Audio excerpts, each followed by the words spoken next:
कई अज्ञानी जीव तो ऐसे हैं कि क्रिया और परिणाम को ही पहचानते हैं, उन्हें आत्म स्वभाव की तो खबर ही नहीं है। ये बहुत सारे अज्ञानी साधु संत क्या करते हैं, इनको ऐसे ही मान्यता है कि हम शरीर को जितना कष्ट देंगे, जितने व्रत उपवास करेंगे, हमारे उतने कर्म झड़ेंगे। समझ में आए कि नहीं आए? हमारे परिणाम देव शास्त्र गुरु के प्रति समर्पित रहना चाहिए। हम अपनी जान की बाजी दांव पे लगा देंगे, हम देव शास्त्र गुरु के लिए सर कटा देंगे, हम मर जाएंगे लेकिन अभी कभी अपना पंखा नहीं चलाएंगे। उस क्रिया के ऐसे उसको ऐसे पकड़ के, जो द्रव्यलिंगी मुनि है वो कैसे कठोर तपस्या करता है, तो वो इस मान्यता से करता है कि इससे मेरे कर्म कट जाएंगे, उसे स्वर्ग नहीं चाहिए। क्या कह रहा हूं मैं? उस साधु को स्वर्ग नहीं चाहिए, उसे पंच इंद्रिय के विषय भोग भी नहीं चाहिए। कोई वो विषय भोगों की वांछा से व्रत तप नहीं करता है, वो ये मान्यता से करता है कि ये व्रत तप से मेरे कर्म झड़ जाएंगे और मैं मोक्ष चला जाऊंगा। और जो साधु सुख सुविधाओं में बैठे हुए, नहीं समझ में, एसी वेसी ले रहे, ये कर रहे, वो कर रहे, उनकी बात नहीं है। वो तो अपने विषय, अपनी दृष्टि की विषय ही नहीं है, उनसे बात करने की बात नहीं। ये तो जो साधु निरति 428 मूल गुण पाल रहा है, केवली भगवान उसकी भूल बता रहे कि इसकी भूल देखो क्या है। कि क्या भूल है?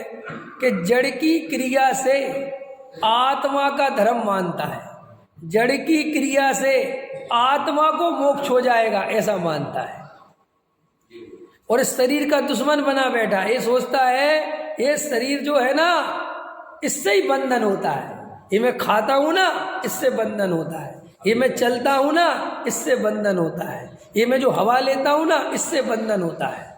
तो वो इनमें कमी करता है, ये जो मैं सर्दी गर्मी नहीं सह पाता ना, इससे बंधन होता है। एकदम कठोर तपस्या, सर्दी करूँ सहूंगा, लगने दो ठंड, मैं भगवान की शरण में चला जाऊंगा।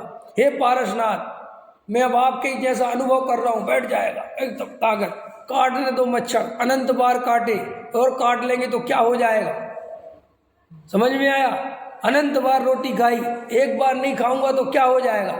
वो इस परिणति को धर्म समझता है। क्या समझता है? धर्म। इसलिए कठोर तपस्चरण करता रहता है। और उससे कहो कि भैया आत्मा, वो कहता आत्मा से क्या मतलब है, ये सब मैं आत्मा के लिए ही तो कर रहा हूं। अरे तुम लोग तो केवल आत्मा की बातें करते हो मूर्खो, हम तो आत्मा के लिए प्राण न्यौछावर कर रहे हैं। हमने तो घर गृहस्थी छोड़ दी, हम तो साधु बन गए। तू घर में बैठ के, पंखा में बैठ के आत्मा की बातें करता और अपने को धर्मात्मा समझता है। हमें बताएगा आत्मा क्या है? अरे हमने घर गृहस्थी नहीं बसाई, शादी नहीं करी, हमने आज तक एक पंखा नहीं डुलवाया, रूखा सूखा भोजन, अरे हजारों तो उपवास कर दिए। क्या कर दिए? तू बताएगा। और तू क्या सोच रहा है मुझे स्वर्ग चाहिए? कोई स्वर्ग वर्ग नहीं चाहिए। अगर स्वर्ग ही चाहिए होते तो विषय भोग छोड़े होते क्या? बड़ा आया आत्मा की बात बताएगा। अरे मैंने जीवन लगा दिया, तू आधा घंटा बैठ जाता है समय साल लेके, बड़े अपने को धर्मात्मा समझता है। ऐसा उसके अंदर वो फीलिंग चलती है। गुस्सा की बात नहीं, वो उसका अंदर है कि भाई हम कर रहे हैं ना। जैसे देखो अभी भी देखो आप, अब उनकी छोड़ो, अब अपनी लगाओ। आप सुबह 6 बजे आ गए, आपने पूरी सामग्री बनाई, पूजा पाठ की व्यवस्था बनाई, सब करा, लगे जो भी कुछ है, और मैं आया एकदम सीधा, और यहाँ गद्दी पे बैठ के भी ऊपर भी नहीं गया, और सीधा आपको चालू कर दिया और एकदम बोलने लगा कुछ नहीं होता तुम्हारे पूजा। हाँ सही बात है, बहुत बढ़िया, हमें यहाँ 6 बजे से लगे हुए हैं।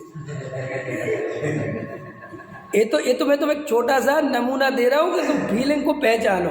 तो तुम इतनी सी क्रिया में एकत्व कर लेते हो, तो वो तो भाई साहब नग्न दिगंबर साधु हो गया है।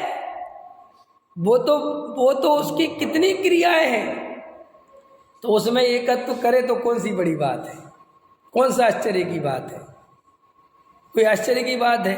तो देखो क्या होता है, हम बातें भले ही द्रव्य दृष्टि की करें, लेकिन हमारा रस पर्याय में ही रहता है। हम बातें कितनी कहेंगे क्रिया कांड में धर्म नहीं है, लेकिन हमारा रस क्रिया कांड में ही रहता है। हम कितने ही कहें कि क्रिया कांड से ना मिले यह आत्म अभिराम, फिर भी हम उस आत्मा को ज्ञान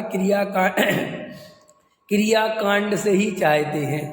और चाहते नहीं, प्रबल मान्यता है कि कैसे आपको पता कि हमें कोई भी क्रिया कांड वाला दिखे?